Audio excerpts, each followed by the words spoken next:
Hello and welcome to Sage's Tabletop Table Talks. I'm Sage, this is my tabletop, and I'm going to talk to you about tabletop role-playing games. And happy Pride Month, because I'm pretty sure this is still going up in June.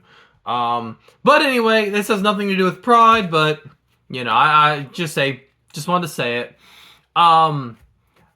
Let's talk combat in Dungeons & Dragons. Tabletop role-playing games, Dungeons & Dragons especially, combat is such an important part of Dungeons & Dragons, and a lot of role-playing games as well.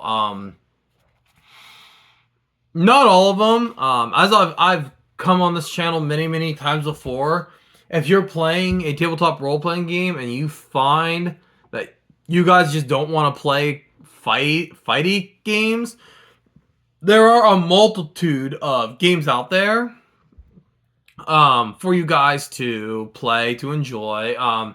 Things like Witch Girl Adventures, which is kind of like Harry Potter before Harry Potter, where, you know, you play in like a school for witches, and the game is very much like this kind of like heavy focus on social.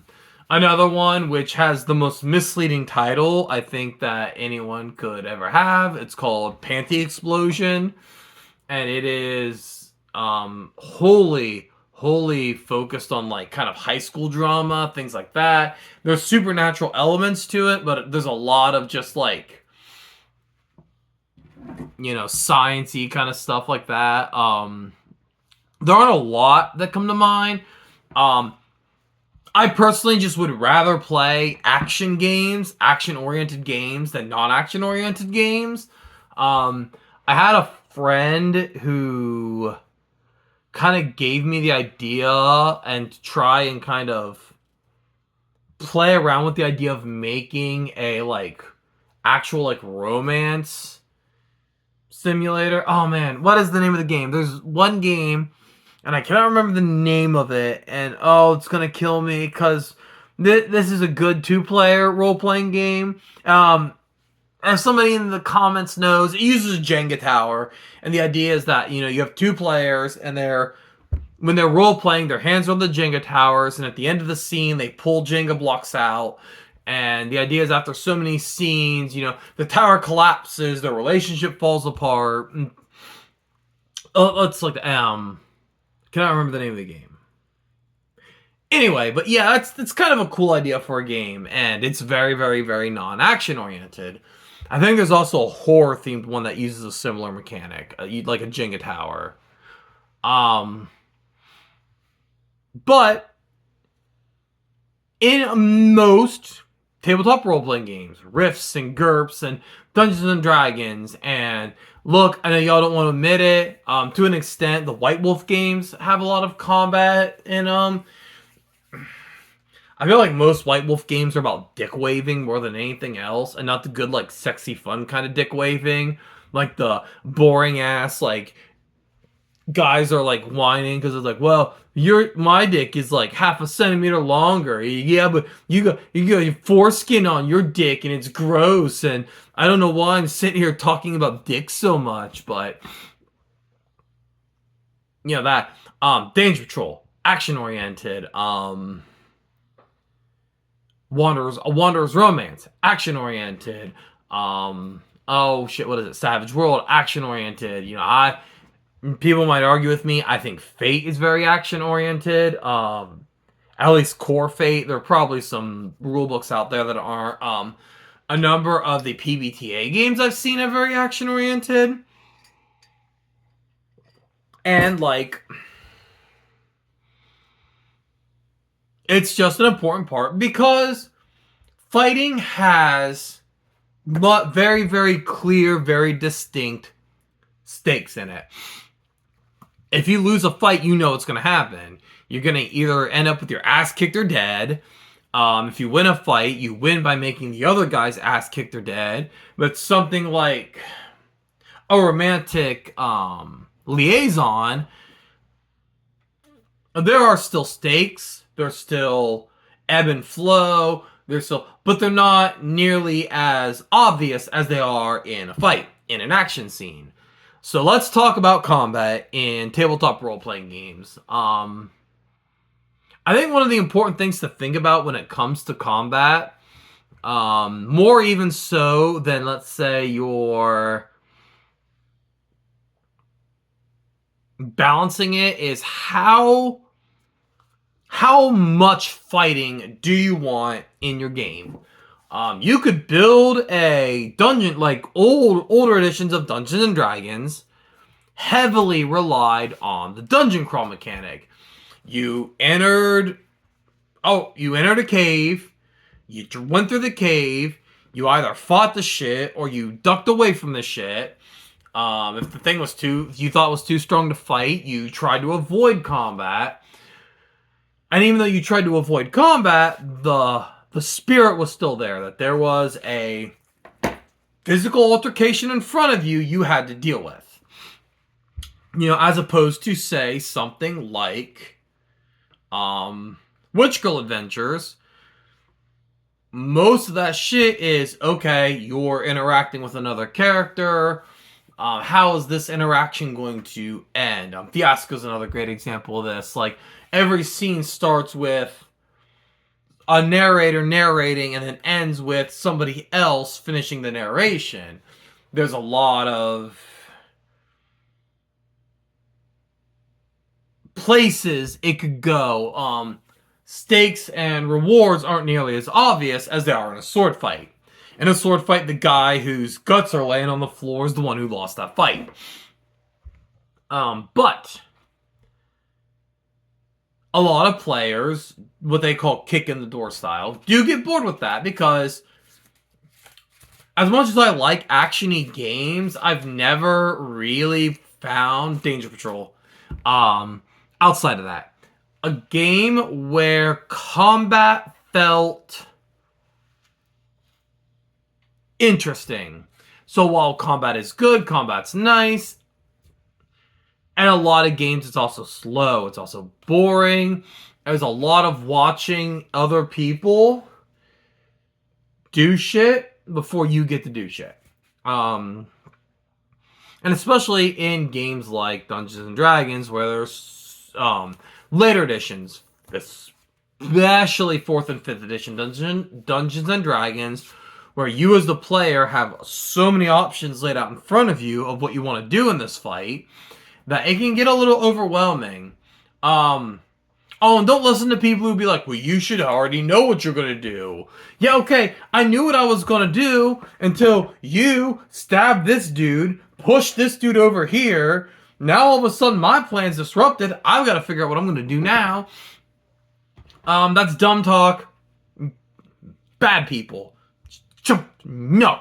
Stop saying that. So, when it comes to how you're designing you do have to decide, are players going to have a lot of fights? Are they going to have a few fights? Because there is a complete different feel in 20 easy fights than there are in 4 hard fights. Even though the amount of resources required to do those might effectively be the same, those 20 easy fights, you're going to see the players be more reluctant to use resources because they know that they have a whole bunch more fights to go through. You'll often see more sluggish fights in those small fights because, if you're fighting a bunch of goblins, alright, I have no need to waste a spell in this fight. I'll throw a dart at them. No, I missed. Alright, whatever. Your turn, fighter, because it doesn't matter, because there are 4 goblins, we're a level 4 party. Versus that big fight where, there's going to be like 6 ogres.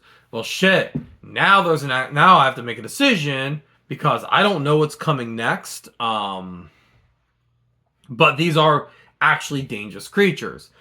And the God's honest truth is you want a balance of the two. You want curb stomp fights, but you also want big epic fights. If every fight's a big epic fight, you're gonna find your players are frustrated. They are going to be dreading the next fight because it's gonna take fucking 3 sessions to win this fight.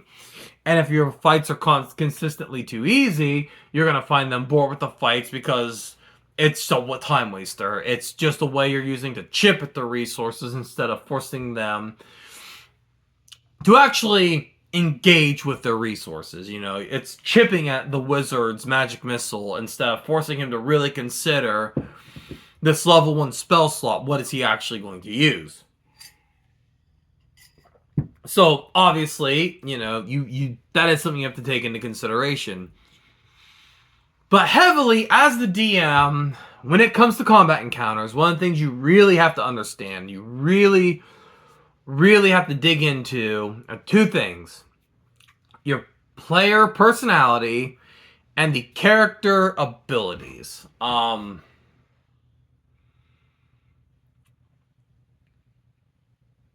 People talk about, you know, oh, at my table, which is fine. Because you have to consider your table. But you as the DM, even more so, have to consider each individual player. For example, you know, group of people I play with, I have some players who they're kind of here for the ride. They just want to laugh and joke with their friends, and D&D happens to be the way to do it. So you have to make fights weird to engage them. You know, they can't just be, you know, a 30 by 30 square room with a couple of ogres. Because you're going to find that they're going to start pulling other players away to have dumbass conversations about fucking Doctor Who or fucking, you know, WWE or whatever shit that they're going to talk about. And it's fine to have those conversations at the table. People who think that you have to be 100% focused in on game at all times, you guys are fucking control freaks. Like, I get it. There has to be... But, like, at the same time, this is a social event. People are going to be social at social events. There are going to be distractions and side conversations, and you have to accept that. But you also have to rein that in somewhat, because if nobody at the table knows what's going on in the combat is going to just turn into players... 23 for 9. Okay. Yeah, okay. It was 9. Alright, fine. Which one do you hit? That one. Things like that. And you don't want the game to devolve into that. You want them to feel engaged in your combat. And then you have people who are tacticians. So I knew a guy, and I'm going to do a video on this at some point, but I had a friend, good friend, like probably one of my best friends in the world. If you're out there, man, I would love to hear from you. I do keep putting this out here. I hope at one point I can reach you somehow, because I haven't been able to. He was very, and he was even a good DM, but he very, very much had a Tucker's Kobolds problem. If you know what that is, you know what that is. But I remember an encounter where we as a party were fighting centaurs. Large creatures, so they had large bows. So they stood out of our combat range. We just couldn't hit them. I think I had a heavy crossbow that I could, if I charged and fired, and I was a cleric when I was doing this, so like I'm not like super accurate anyway. I wasn't even like a dexterity based cleric, so like not even the strong suit. I probably had like a +1 dexterity, so I could fire out at the max effective range at a -6. So I would put myself at just get pummeled by arrows in order to pray for a 20 and maybe hit one of them. And we couldn't approach them, because as we approached them as centaurs with a higher move speed, they just fell back and just punished us with arrows every time we stood up enough to get close to them. Effectively, we just had to be like, dude, we literally can't win this fight. And, you know, it's like, well, sorry for using tactics. I'm like, but we can't win this fight. And he was very, very, very big on military tactics. He was very tactical. And I don't want to say we weren't, because we have a couple players who are really into the tactics element, but like he put most of us in a position we just didn't want to be in. We weren't really interested in playing like this tactics kind of game. Um, and then I've had players who treated fights like a series of just kind of small encounters, and we kind of, like I said, we kind of got bored with it. You know, there are players who wanted to focus in just combat, constant combat, all night combat. And when I was originally a DM, I was very, very, very bad about this. I'm very bad about this. Live and learn, grow. It's part of the reason I make these videos for new players, new DMs, even seasoned players, seasoned DMs who are looking to grow. A lot of these are my mistakes that I have made that I have had to learn from. So learn from my mistakes. I've been playing for 40 now. I mean, I've been playing for well over 20, probably close to 25, 26, 27 years. I mean, I'm probably rounding 3 decades of tabletop role-playing game experience. I couldn't tell you exactly when I started. It was absolutely Gamma World 2nd Edition. I'm almost certain that was the first game. But I've made these mistakes too. So, you know, by all means, take what I have learned and run with it. But you kind of just gotta read the room as a DM. If your players are getting bored with your combats, you need to do something else. Either make the combats harder, make them easier, make them less frequent, make them more frequent. But you absolutely have to kind of sit out there and read the room about your players, and every player is going to want something a little different. You're not going to please 100% of the people 100% of the time. So, you know, and mix it up. You know, give them something different. Give them heavily tactical fights. Let that guy who is super tactical, let him shine. Yeah, sometimes give them easy smoker fights so the wizard can just fireball, be done with it, and feel like a badass. Because if you've read any D&D memes on the internet, you know wizards love fireballs. Damage is the least useful thing a wizard can do in a fight, but it's cool to just burn an entire army of goblins away. Things like that. The other thing you have to do is read your players' character sheets. If your entire party is using slashing weapons,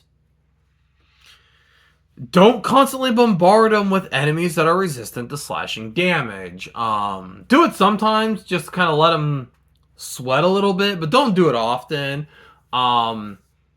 If you find that none of your players have the ability to do fire or acid damage, maybe don't make them fight a troll. Because they're just going to end up getting mad. They're just going to end up being frustrated. They're just going to end up being bored and irritated because you gave them an encounter that maybe not can't win, but it's going to be so frustrating to win that it's not fun. It's not interesting to do that. Once again, I'll point back to my friend. I'm really not trying to throw him under the bus. He was actually a really good DM. Like, I considered his Eberron campaign until he gave up on it. One of the better campaigns I'd ever played in. That campaign was so much fun. So please don't think I'm trying to trash talk him. It's more just a mistake he made that we can all learn from. You know, having an enemy bombard you with arrows from 100 feet away when no player in your party has the ability to fight at that distance, that's not a fun encounter. That's not even an interesting encounter. That's just a punishment for your players. That is your players not speccing their character the way you think they should be maximized specced and punishing them for such an action. A good example of this would be 4th edition Cleric. who wished to focus on healing and buffs. And this player had a cleric that was focused on healing and buffs. And the DM thought Laser Cleric, the one that focuses on radiant damage, was the optimal build. It probably is, like, realistically. But that's not what the player wanted to build.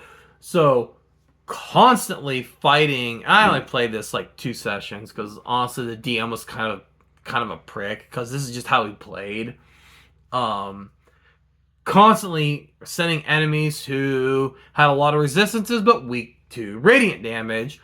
Because he was specifically trying to punish the player for not playing the Laser Cleric, as it was called. And that makes a very frustrating play experience.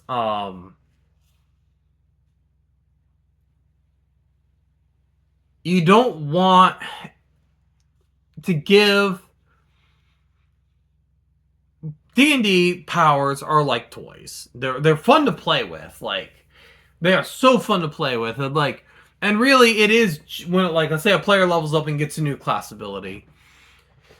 Doing everything you can to circumvent that class ability is like giving a kid a toy on Christmas and then putting it on the shelf so they can't play with it. Like, that's not fun. Nobody likes that. Nobody wants that. That's not interesting. That's not fun for anybody. That's just you holding it over your player.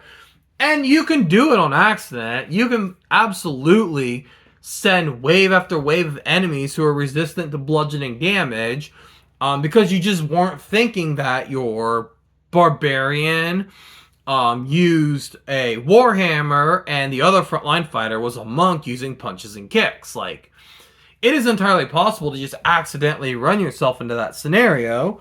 The 2 things you can do are swap out those resistances, so that you're not just punishing the player. And the other thing to do is, after that, send some enemies that are weak to bludgeoning damage, so the barbarian and monk can have fun with their toys. They can enjoy what they've spec'd their character out for.